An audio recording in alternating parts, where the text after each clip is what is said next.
நம்மளோட பானிபூரி வியாபாரம் எவ்ளோ நல்லா ஓடும்னா நீங்க பாத்துக்கிட்டே இருப்பீங்கன்னு அன்னைக்கே நான் சொன்னேன். ஆமா சுமன், உன்னுடைய புத்திசாலித்தனத்தினாலதான் நாம இன்னைக்கு இப்படி இருக்கோம். இல்லைன்னா என்ன இருக்குமோ என்னமோ. இந்த விஷயம் எப்ப நடந்ததுன்னா, சோனு அப்புறம் சுமனுங்கிற கணவன் மனைவி ராம்நகர்ங்கிற ஊர்ல ஒரு வீட்ல வாழ்ந்துட்டு இருந்தாங்க. சோனு ஃபேக்டரியில வேலை செஞ்சுட்டு இருந்தாரு. அப்புறம் சுமன் காலையிலேயே லஞ்ச் பேக் பண்ணி சோனுக்கு கொடுத்துட்டு இருப்பா. சோனு ஒரு நல்ல உழைப்பாளி. டேய், நீ ஏன்டா இவ்வளோ உழைக்கிற? நீ என்ன இந்த கம்பெனியை உன் கம்பெனின்னு நினைக்கிறியா? அண்ணி உனக்கு சமைச்சு செஞ்சு கொடுத்து அனுப்பியிருக்காங்க. அந்த சாப்பாடை அப்படியே வச்சிருக்க. போய் முதல்ல சாப்பிடு. எனக்கு ரொம்ப பசிக்குது. சொல்லு, இன்னைக்கு என்ன எடுத்துட்டு வந்திருக்க? எனக்கு பசிக்கிறத விட உனக்கு தான் முதல்ல பசிக்குது போல. அட இப்போதானே இருடா வர. டேய், லஞ்ச் டைம் வந்துட்டா முதல்ல சாப்பிட்டுறணும். எனக்கு ரொம்ப பசிக்குதுடா. எனக்கு அண்ணியோட சமையலை சாப்பிட்டு தான் ஆகணும். சரி சரிடா, கொடுக்குற. கை காலை கழுவிட்டு வர. சோனு அப்புறம் ஆகாஷ் கையை கழுவிக்கிட்டு லஞ்ச் சாப்பிட ஆரம்பிச்சிட்டாங்க. அப்புறம் 2 பேரும் அவங்களோட சாப்பாட்டை ஷேர் பண்ணிட்டு இருப்பாங்க. அப்புறம் 2 பேரும் வேலை செய்ய ஆரம்பிச்சிடுவாங்க.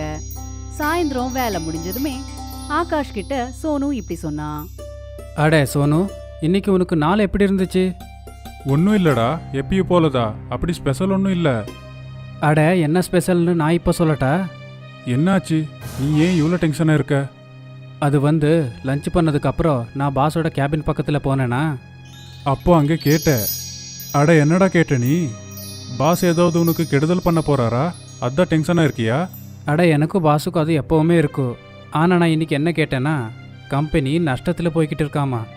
அதனால் ஃபேக்ட்ரியில் இருக்கிற எல்லாரையுமே வேலை விட்டு தூக்குறேன்னு சொல்லிக்கிட்டு இருந்தாங்க.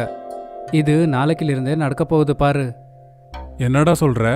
அப்படி பண்ணாங்கன்னு நாம என்ன பண்றது? அப்படியெல்லாம் நடக்கக்கூடாது. இந்த வேலை இல்லைன்னா சாப்பாட்டுக்கெல்லாம் என்ன பண்றது? நமக்கு இந்த வேலை விட்டா வேற வேலை தெரியாது. இதை விட்டு நாம் என்ன பண்ண போறோம்னு தெரியல. ஆமாண்டா, நான் அதை நினச்சிதான் கவலைப்படுறேன். ஆனால் என்ன பண்ணுறது? ஆகாஷ் அப்புறம் சோனு இப்படி கவலைப்பட்டுக்கிட்டே போயிட்டு இருந்தாங்க. சோனு ஆகாஷ் கிட்ட கொஞ்ச நேரம் தன்னோட வீட்ல இருக்க சொல்லி கேட்டான். அப்பதான் அந்த இடத்துக்கு ஆகாஷோட மனைவி பூஜாவும் வந்தா. அட பூஜா, நீ இங்கே என்ன பண்ணுற? நீங்க வரலாம், ஆனா நான் மட்டும் வரக்கூடாதா? சுமன் அண்ணி தான் கூப்பிட்டாங்க. அவங்க பானிபூரி செஞ்சுட்டு இருக்கேன், சாப்பிடவான்னு சொன்னாங்க. நல்லதா போச்சு, நீங்களும் இங்க தான் இருக்கீங்க. உங்க 2 பேருக்காகவும் பானிபூரி எடுத்துட்டு வரோம், இருங்க. பூஜாவும் சுமனும் ஆகாஷ் அப்புறம் சோனுக்காக பானிபூரிய எடுத்துட்டு வந்தாங்க. சுமன் சூப்பரா பானிபூரிய செய்வா. சுமன் செய்யற பானிபூரினா ஆகாஷ் அப்புறம் சோனுக்கு ரொம்பவே பிடிக்கும். அதனால சோனு அடிக்கடி சுமன் கிட்ட பானிபூரி செய்ய சொல்லி கேட்டுக்கிட்டே இருப்பான். அண்ணி, நீங்கள் சமைக்கிற சாப்பாடு நல்லா இருக்கும். அதுவும் இந்த பானிபூரி இன்னும் ரொம்ப நல்லா இருக்கு. இந்த பானிபூரியில் ஏதோ மந்திரம் இருக்கு. எவ்வளோ சாப்பிட்டாலும் சாப்பிடு சாப்பிடுன்னு சொல்லுது. அட ஆமா, அவன் சொல்றது உண்மைதான். நீ செய்யற பானிபூரி இருக்கே எவ்வளோ பெருசுனா, ஒரு தடவை வாயில போட்டாலே வயிறு ரொம்பிரும். உன் கையால செஞ்ச பானிபூரிய சாப்பிட்டா எங்க கஷ்டம் எல்லாம் மறந்து போயிடுது. கவலையா? என்ன கவலை? எந்த கவலைய பத்தி பேசிட்டு இருக்கீங்க நீங்க? எல்லாம் நல்லபடியா தானே இருக்கு. அடே சோனு, ஏன் அண்ணியை கஷ்டப்படுத்துற? அமைதியா இரு. இல்ல, எனக்கும் தெரியணும். அப்படி என்ன உங்க 2 பேரோட கவலை? நீங்க 2 பேரும் ஃபேக்டரியில இருந்து வந்ததுல இருந்து பெருசா ஒன்னும் பேசிக்காமலே இருந்தீங்க. இனி ஆகாஷ் அப்புறம் சோனுக்கு இஷ்டம் இல்லாட்டியும் அவங்க அவங்களோட மனைவிகள் கிட்ட நடந்தது எல்லாத்தையும் சொல்ல வேண்டியதாயிடுச்சு. அவங்க 2 பேரும் சொன்ன அந்த கவலைகளை எல்லாத்தையும் கேட்டதுமே சுமன் அப்புறம் பூஜாக்கு என்ன செய்யறதுனே தெரியாம அவங்களும் கவலைப்பட ஆரம்பிச்சிட்டாங்க. சில நாட்களுக்கு அப்புறம் அவங்க வேலை செஞ்சுட்டு இருக்கிற ஃபேக்டரி க்ளோஸ் ஆயிடுச்சு. இப்போ நாம என்ன செய்யறது? உங்களோட வேலையும் போயிடுச்சு. கொஞ்சம் கொஞ்சமா சாப்பாடு பொருளும் கம்மி ஆயிட்டு இருக்கு. வேலை தேடிக்கிட்டு தான் இருக்க. ஆனா என்ன பண்றது? வேலை எதுவும் கிடைக்க மாட்டேங்குது. உங்களுக்கு வேலை எதுவும் கிடைக்கலனா நம்மளோட வீடு எப்படி ஓடும்? சுமன், ரொம்ப பசிக்குது. சாப்பிட ஏதாவது கூட. சாப்பிட்றதுக்கு எதுவுமே இல்ல. 4 பானிபூரி மட்டும்தான் இருக்கு. அப்புறம் கொஞ்சோண்டு பானி இருக்கு. சரி, அதையே போயிட்டு எடுத்துட்டு வா. 2 நான் சாப்பிடுற, 2 நீ சாப்பிடு. நாளைக்கு பத்தி நாளைக்கு யோசிக்கலாம். சோனு அப்புறம் சுமன் 2 பேருமே சேர்ந்து பானிபூரிய சாப்பிட்டுக்கிட்டே அடுத்த நாள் பத்தி யோசிச்சுக்கிட்டு இருந்தாங்க. அப்ப சுமன் திடீர்னு ஏந்திரிச்சா. என்னாச்சு? நீ பானிபூரி சாப்பிடும்போது ஏன் நின்ன? உங்களுக்கு சரியா படுமா தெரியல, ஆனா எனக்கு ஒரு ஐடியா வந்திருக்கு. என்ன விஷயம்? உங்க எல்லாருக்குமே நான் செய்யற பானிபூரினா ரொம்பவே பிடிக்கும் தானே? நான் என்ன சொல்ல வரேனா, நானே பானிபூரிய செஞ்சு மார்க்கெட்ல விக்கலாம் இல்ல? நீ சொல்ற ஐடியா நல்லதா இருக்கு. நீ செய்யற பானிபூரி நல்லா இருக்கும், அதனால கண்டிப்பா விற்கும். ஆனா அதுக்கு பணத்துக்கு என்ன பண்றது? நீங்க ஏன் கவலைப்படுறீங்க? நீங்க தான் எனக்காக தங்கத்தோடுகளை வாங்கினீங்கல்ல, அது இன்னைக்கு நம்மளுக்கு உதவும். இல்ல இல்ல, உன்னுடைய நகையெல்லாம் விற்க முடியாது. நகைகள் இப்படிப்பட்ட நேரங்கள்ல தான் உதவும். நமக்கு சாப்பிடறதுக்கே சாப்பாடு இல்லாத போது இந்த தங்க நகையை வச்சுக்கிட்டு என்ன பண்றது? சுமன் அப்புறம் சோனு தோடுகளை வித்து பானிபூரிக்கு தேவையான பொருட்களை வாங்கினாங்க.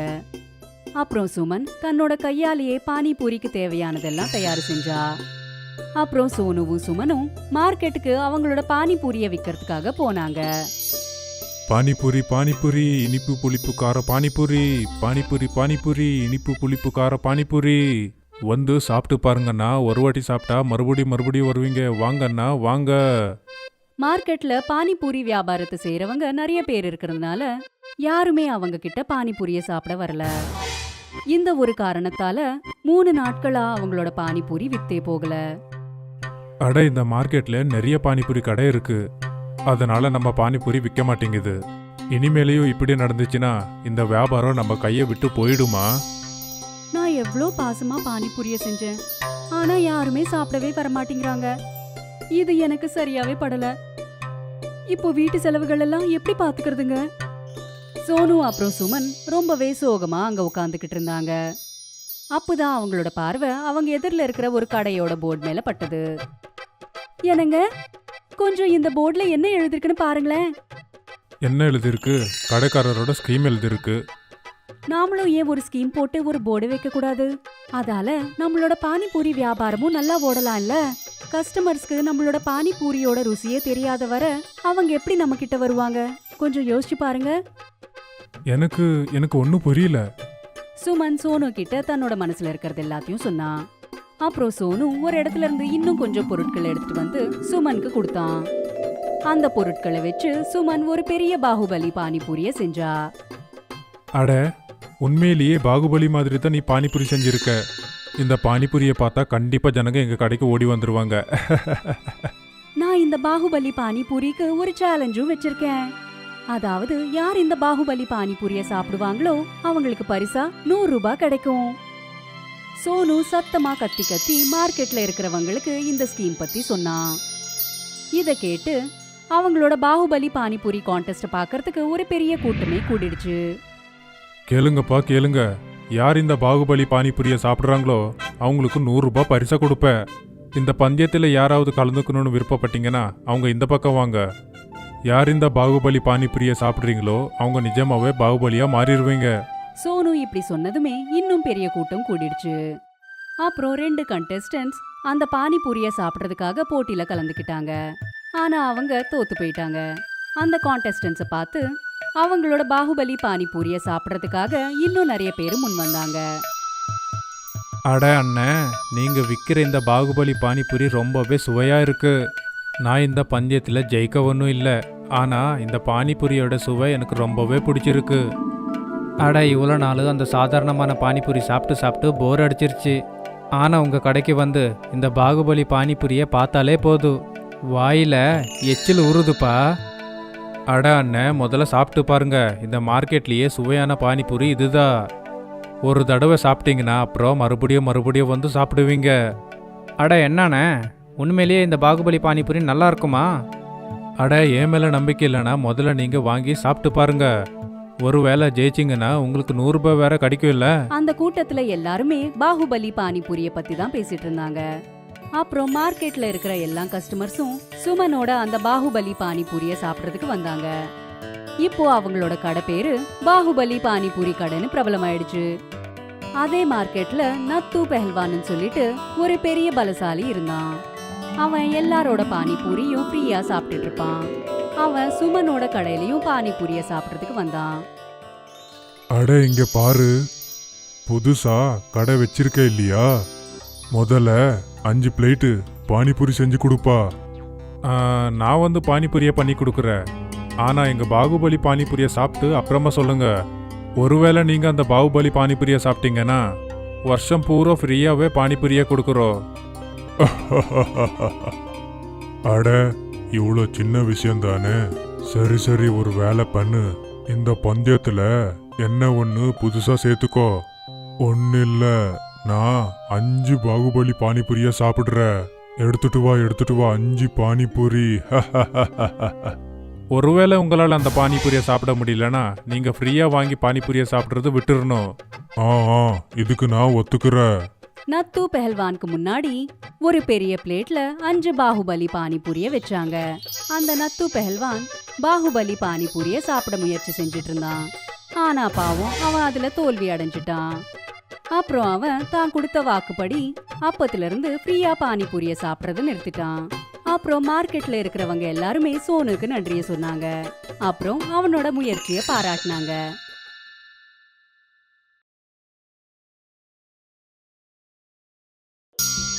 தியாவோட கையால செய்யற மாம்பழ ஜூஸ பத்தின விஷயம் கிராமம் முழுக்க பரவிடுச்சு. தியாவை பொண்ணு கேட்டு மனோஜ் தன்னோட குடும்பத்தோட போனப்ப அப்பவும் தியா மாம்பழ ஜூஸ கொடுத்து அவங்க மனசுல இடம் பிடிச்சிட்டா. கல்யாணத்துக்கு அப்புறம் தியாவும் மனோஜும் அவங்க ஒரு கூட்டு குடும்பமா வாழ்ந்து வந்தாங்க. மனோஜோட அப்பா அம்மா இருந்தாங்க, 3 அண்ணனுங்க, அப்புறம் அவங்களோட மனைவி பிள்ளைங்களோட சேர்த்து மொத்தம் 16 பேர் கொண்ட குடும்பம் அது. ஒரு நாள் கிச்சன்ல வேலை செஞ்சுட்டு இருக்கும்போது மத்த 2 அண்ணிங்களும் வந்து தியா கிட்ட சொன்னாங்க, இங்க பாருமா சின்ன மருமகளே, நானும் சம்பாவும் இந்த குடும்பத்தை நல்லபடியா கவனிச்சுக்கிட்டோம். இனிமே உன்னோட பொறுப்பு. சரிங்கக்கா, நான் என்னோட வேலையை சரியா பண்றேன். சொன்னா மட்டும் போதாது, செஞ்சு காட்டு. நேத்திக்கு போட்ட பாத்திரத்தையே இன்னும் கழுவி வைக்கல. எந்த வேலையத்தான் நீ உருப்படியா செஞ்சிருக்க? நான் நேத்து ராத்திரி போட்ட பாத்திரம் எல்லாத்தையும் தொலைக்கிட்டேனே.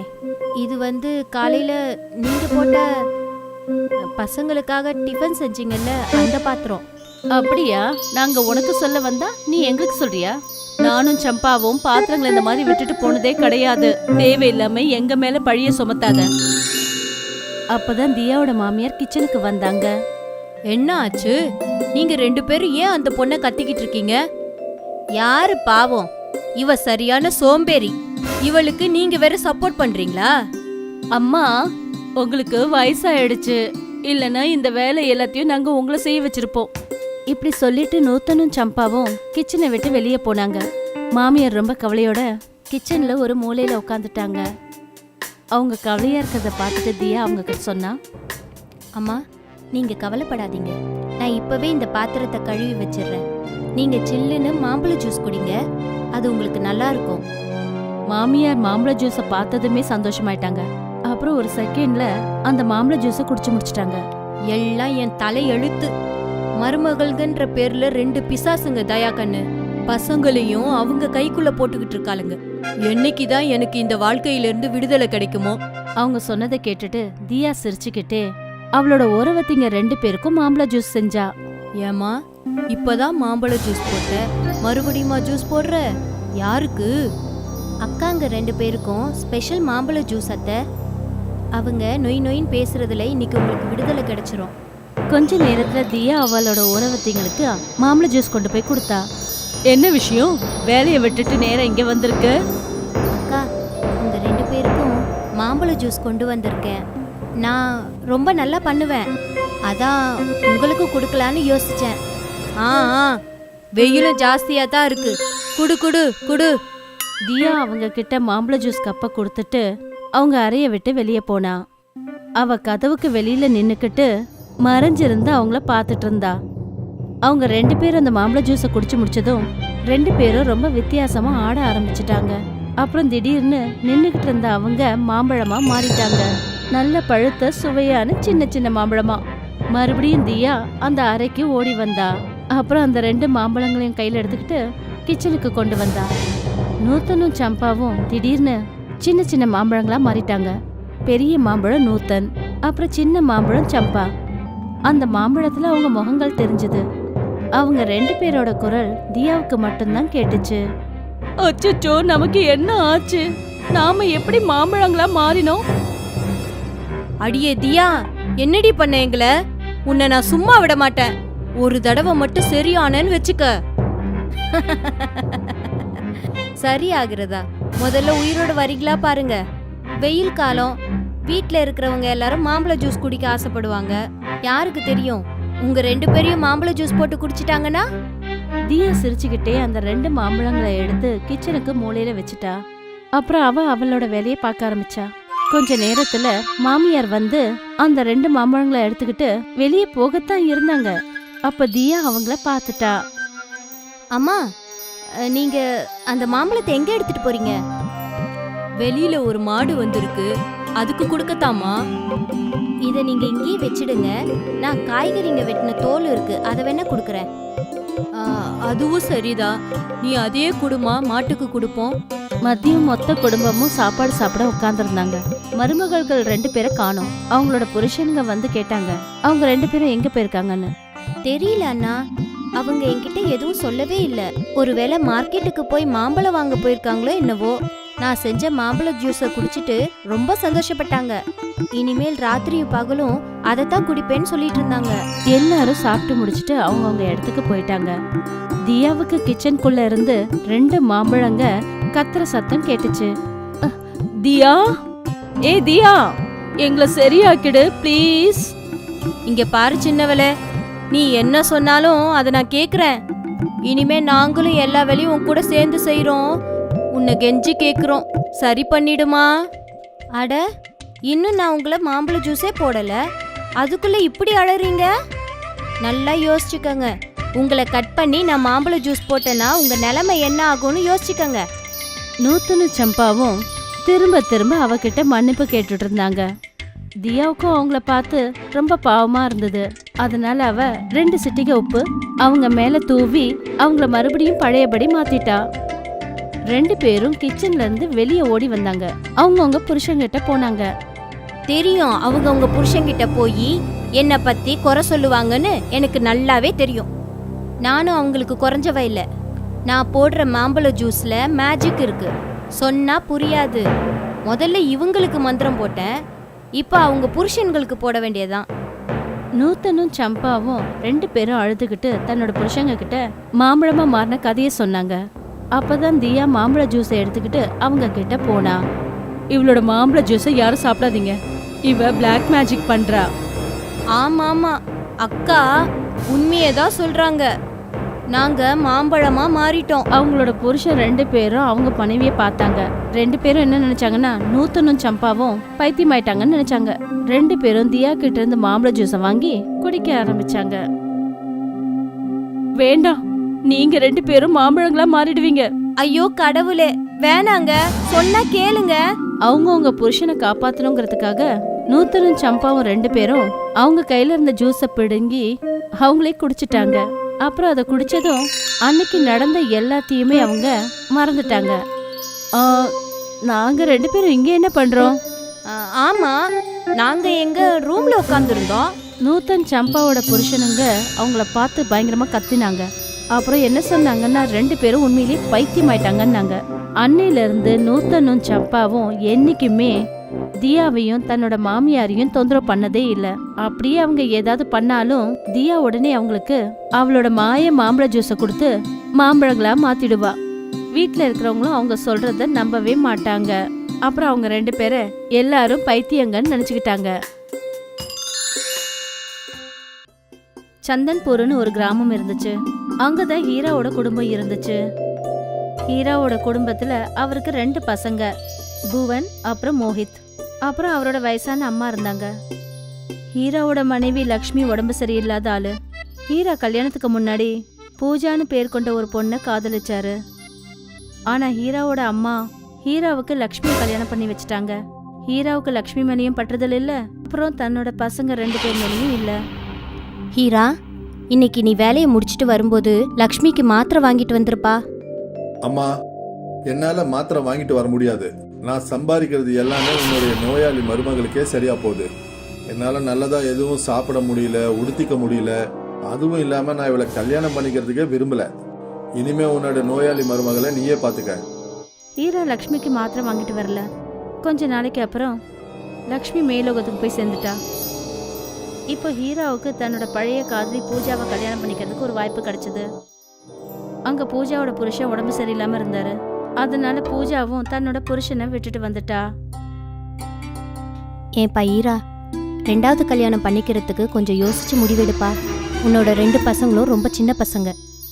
புதுசா வரவ அந்த குழந்தைங்க கிட்ட எப்படி நடந்துப்பான்னு தெரியாதுப்பா. நீங்க தேவையில்லாம எதுவும் பேசாதீங்கம்மா. இனிமே நீங்க சொல்றது எதையுமே நான் கேட்க மாட்டேன். ஹீரா பூஜாவை கல்யாணம் பண்ணிக்கிட்டாரு. பூஜா வீட்டுக்குள்ள வந்ததுமே ஹீராவோட பசங்களுக்கும் ஹீராவோட அம்மாவுக்கும் கெட்ட நாள் ஸ்டார்ட் ஆயிடுச்சு. அது குளிர்காலம். பூஜா ராத்திரியில வீட்டு கதவை எப்பவுமே மூடிடுவா. புவனும் மோஹித்தும் அந்த பனி குளிர்ல அவங்க பாட்டி கூட வெளியில தூங்கிட்டு இருப்பாங்க. பாட்டி, நாம ஏன் வீட்டுக்குள்ள தூங்குறது இல்ல? ராத்திரி எல்லாம் ரொம்ப குளிரா இருக்கு. எங்களால ஒழுங்கா தூங்க கூட முடியல. இதெல்லாம் கொஞ்ச நாளைக்கு தான் பசங்களா. ஹோலி வந்துருச்சுன்னா அப்புறம் பனிக்காலம் முடிஞ்சிரும். அப்புறம் நாம நிம்மதியா தூங்கலாம். ஹோலியும் வந்துச்சு. ஒவ்வொரு வீட்டையும் குஜியா ரெடி பண்ண ஆரம்பிச்சாங்க. புவன் மோஹித்தோட சின்னம்மா கூட சுத்தமான நெய்ல குஜியா பண்ணாங்க. ஆனா புவனும் மோஹித்தும் குஜியா எடுக்க போனா பூஜா அந்த பசங்க கையில தடியால அடிச்சா. நோயாளி அம்மாவுக்கு பிறந்த தண்டங்களா, ஒரு குஜியாவை கூட கையில தொடக்கூடாது. தொட்டிங்க கைய உடைச்சிருவேன். இந்த குஜியாவை ஹோலிக்காக எங்க அம்மா வீட்டுக்கு செஞ்சிருக்கேன். பாவம் புவனும் மோஹித்தும் கண்ணில் கண்ணீரோட நேரா அவங்க பாட்டிக்கிட்ட வந்து அழ ஆரம்பிச்சாங்க. அழாதீங்க பசங்களா, உங்க 2 பேருக்காக நானே குஜியா செஞ்சு தரேன். பாட்டி அந்த கிராமத்துல அவங்களுக்கு தெரிஞ்ச ஒரு கடைக்காரர்கிட்ட கடனுக்கு குஜியா செய்யற பொருள்லாம் வாங்கிட்டு வந்தாங்க. அப்புறம் குஜியா பண்ண ஆரம்பிச்சாங்க. கடைசியில குஜியாவை செய்யறதுக்கு குஜியா மெஷின் தேவைப்பட்டுச்சு. மோஹித், கொஞ்சம் உள்ள போய் குஜியா செய்யற மிஷினை வாங்கிட்டு வாப்பா. மோஹித் குஜியா மெஷினை வாங்க போனப்ப அவனோட சின்னம்மா அவனை திட்ட ஆரம்பிச்சிட்டாங்க. கிழவிக்கு சாமான்லாம் எங்க இருந்தோ வாங்கிட்டு வர தெரியுதுல, குஜியா செய்யற மிஷினை மட்டும் ஏன் என்கிட்ட கேக்குது? ஏன் அதையும் கடையில வாங்கிக்க வேண்டியதானே? மோஹித் உடனே போய் அவங்க பாட்டிக்கிட்ட எல்லா விஷயத்தையும் சொன்னான். பாட்டி, புதுசா வந்த அம்மா அந்த மிஷினை கொடுக்க மாட்டேங்கிறாங்க. பரவாயில்ல விடுப்பா, நம்ம வீட்டு பரணையில பழைய குஜியா மிஷின் ஒன்று இருக்கு. பேசாம அதையே தேடி எடுத்துக்கலாம். புவனும் மோஹித்தும் பாட்டியோட சேர்ந்து பர்னையில இருந்து அவங்களோட பழைய குஜியா மிஷினை தேடி எடுத்தாங்க. ஹோலிக்கு ஒரு நாள் முன்னாடி ராத்திரி முழுக்க புவனும் ரோஹித்தும் அவங்க பாட்டியோட சேர்ந்து உக்காந்து குஜியா ரெடி பண்ணிட்டு இருந்தாங்க. குஜியா தயாராயிடுச்சு, நாளைக்கு காலையில சாப்பிட்டுக்கலாம். காலையில புவனும் ரோஹித்தும் எழுந்தப்ப அங்க பார்த்து அவங்களோட பாட்டி இன்னும் தூங்கிட்டு இருந்தாங்க. மோஹித், பாட்டி எப்போ சீக்கிரமா எழுந்துச்சிருப்பாங்களே, எனக்கு ஏன் இவ்வளவு நேரம் தூங்குறாங்க? புவனும் மோஹித்தும் பாட்டியை ரொம்ப நேரமா எழுப்பினாங்க. ஆனா அதுக்கு முன்னாடி பாட்டி இந்த உலகத்தை விட்டே போயிட்டாங்க. ஹோலிக்கு அப்புறம் ஹீரா வேலை விஷயமா கிராமத்தை விட்டு சிட்டிக்கு போனாரு. பூஜா அந்த வாய்ப்பை பயன்படுத்திக்கிட்டு பிறந்த வீட்டுல இருந்து அவங்க அண்ணன் தம்பியை வர வச்சா.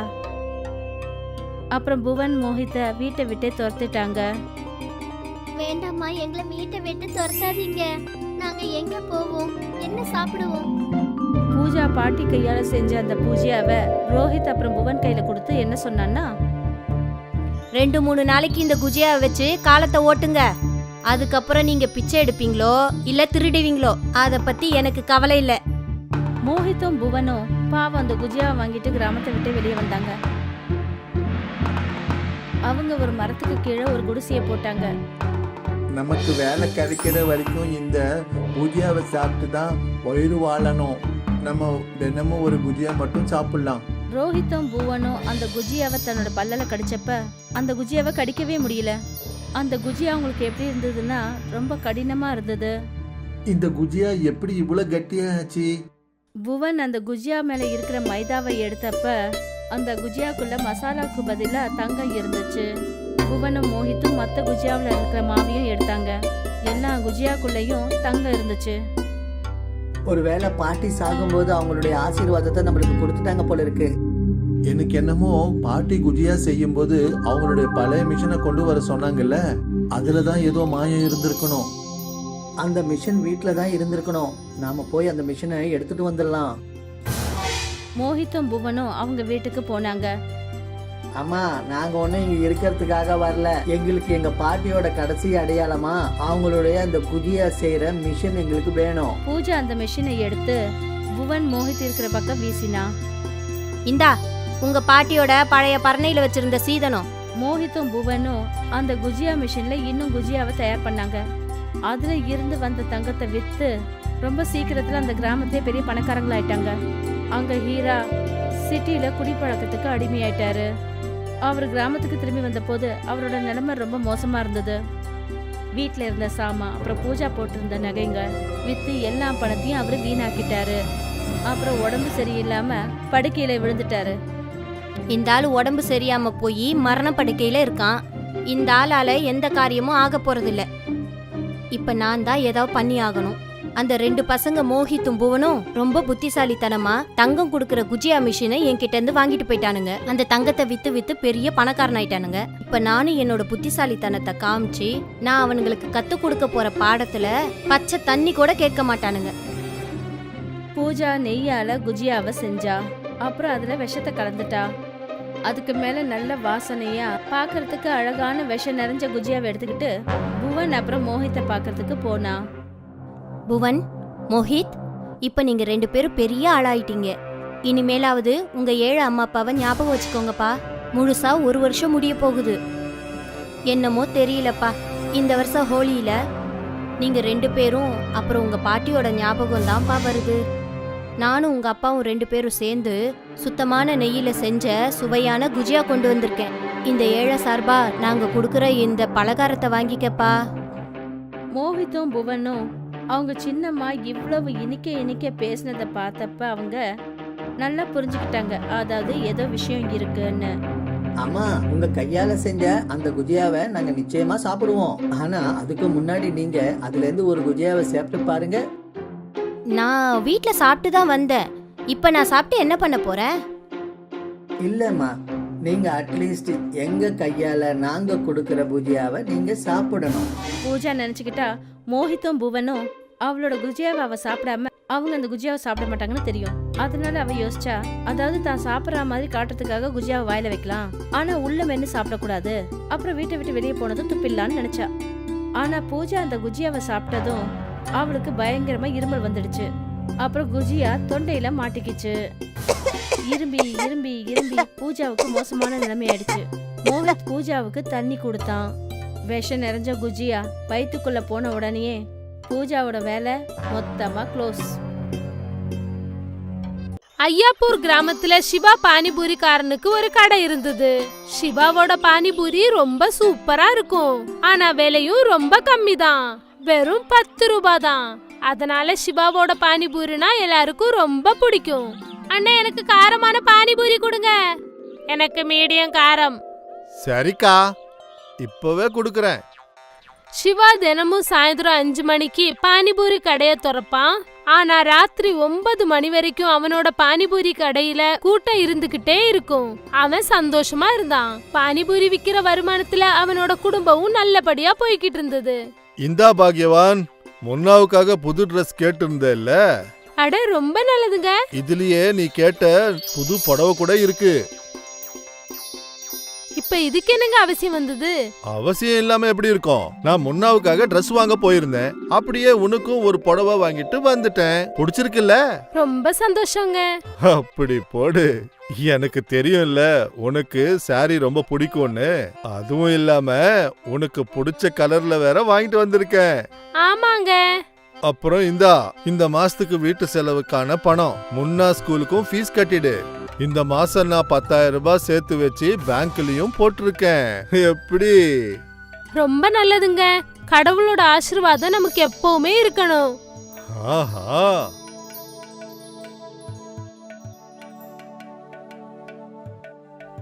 அப்பா அப்பா, எனக்கு நீங்க புது துணி வாங்கிட்டு வந்திருக்கீங்களா?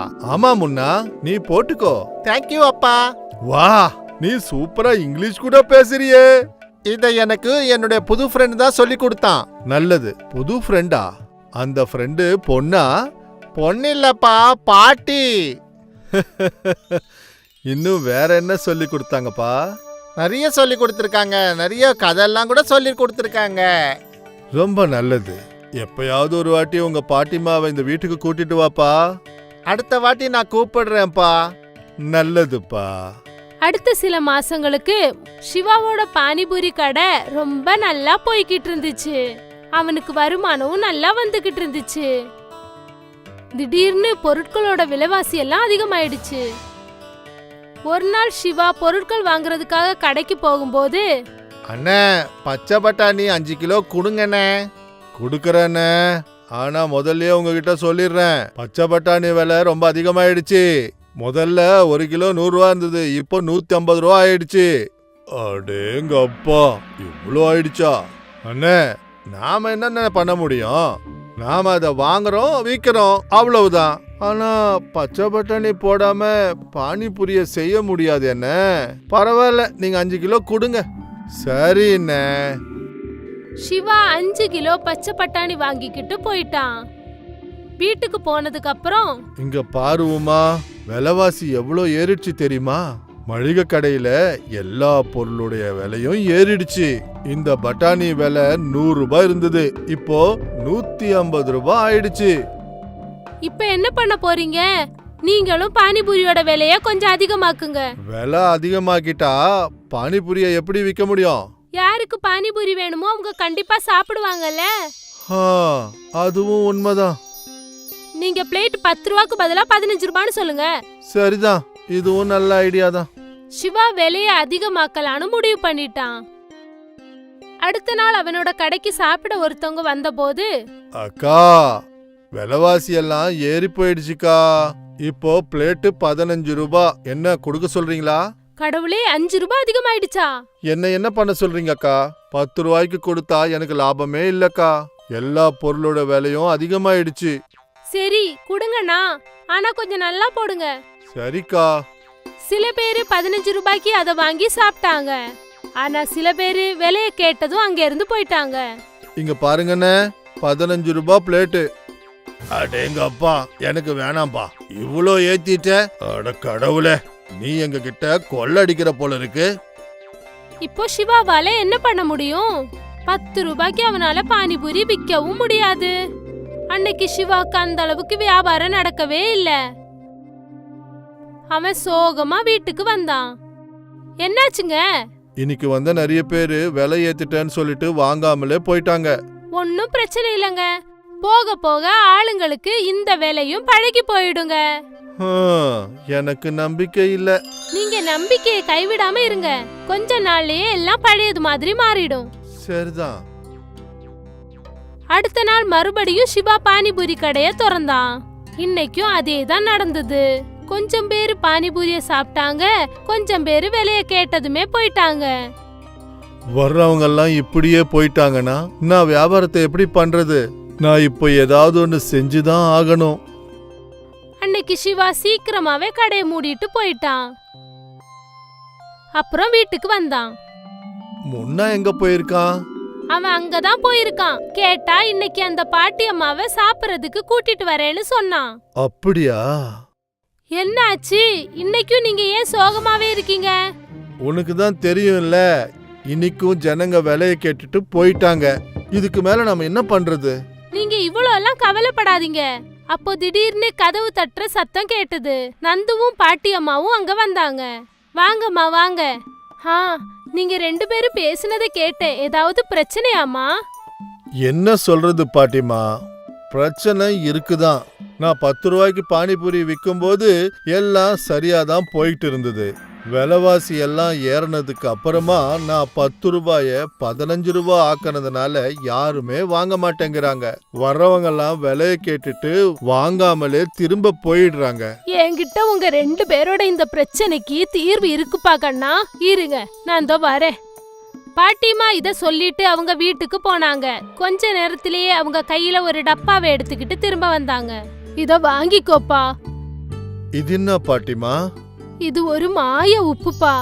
நீ இந்த உப்ப பானிபூரி மாவு கலக்கும் போது சேர்த்துக்கோ. ஒரே ஒரு சிட்டிகை தான் கலக்கணும். அதனால என்ன நடக்க போகுது? நீ கலக்கிதான் பாருப்பா. சிவா அந்த டப்பாவை எடுத்துக்கிட்டு நேரா அவனோட சமையல் அறைக்குள்ள போனான். அவன் மாவை பிசைறதுக்கு ஆரம்பிச்சான். அப்புறம் அந்த மாவுல ஒரு சிட்டிகை அந்த மாய உப்பை எடுத்து ஆட் பண்ணான். இப்பவும் எதுவும் நடக்கலையே அம்மா? பாத்துக்கிட்டே இருப்பா. சிவா மாவை பூரியா உருட்டுனான். அவன் அந்த பூரியை எடுத்து எண்ணெயில போட்டு பொரிக்க ஆரம்பிச்ச உடனே பூரியோட நேரம் மாறி போச்சு. ஒரு பூரி சிகப்பு நிறத்துல இருந்தது, இன்னொன்னு பச்சை கலர்ல, இன்னொன்னு நீலம், இன்னொன்னு மஞ்சள். என்ன இது? இதாப்பா அந்த அற்புதம். இந்த மாய உப்பு எப்பவும் தீந்தே போகாது. அப்புறம் இந்த கலர் கலரான பானிபூரிக்கு யாரு வேணும்னா அதிகமா பணம் கொடுப்பாங்க. ஆமா, ரொம்ப நன்றி. உங்களுக்கு ரொம்ப ரொம்ப நன்றி. இனிமே என்னுடைய பிரச்சனைக்கு முடிவு வந்துருச்சு. நான் என்னோட பேரனுக்காக இது கூட செய்ய மாட்டேனா? என்ன பனந்து? கரெக்ட் பாட்டிமா. கலர் கலரான பானிபூரிய பார்த்துட்டு எல்லாரும் சந்தோஷப்பட்டாங்க. எல்லாரும் ஒன்னா உட்காந்து சந்தோஷமா சாப்பாடு சாப்பிட்டாங்க. அடுத்த நாள் காலையில சிவா கடை ஆரம்பிச்ச உடனே அந்த கலர் கலரான பானிபூரிய பார்த்து எல்லாரும் ஆச்சரியப்பட்டாங்க. என்னென்ன கலர் கலரா இருக்கு? இவ்ளோ நிறைய கலரா? ஆஹா, இது என்னுடைய ஸ்பெஷல் கலர் பானிபூரி. வெறும் 20 ரூபா தான். சிவா அவனோட கஸ்டமர்ஸுக்கு கலரான பானிபூரிய கொடுக்க ஆரம்பிச்சான். அந்த கலர் கலரான பானிபூரியோட சுவையும் வித்தியாசமா இருந்தது. ரொம்ப நல்லா இருக்குப்பா. முத தடவையா இப்படி ஒரு வித்தியாசமான பானிபூரி சாப்பிடுறேன்னா? ரொம்ப நன்றிக்கா. யாரெல்லாம் சிவாவோட அந்த கலர் பானிபூரிய சாப்பிடுறாங்களோ அவங்க எல்லாம் அவனை பாராட்டாம போனதே இல்ல. மறுபடியும் ஒரு தடவை சிவாவோட பானிபூரி வியாபாரம் சூடு பிடிச்சது. இந்த தடவை அவனோட கஸ்டமர்ஸும் வருமானமும் அதிகமாயிடுச்சு. கலர் பானிபூரியோட உதவியால சிவாவோட வருமானம் ரொம்ப ரொம்ப அதிகமாயிடுச்சு. கொஞ்ச நாள்லயே அவன் ஒரு பெரிய வீடு வாங்கிட்டான். கலர் பானிபூரி சிவாவோட வாழ்க்கையே மாத்திடுச்சு.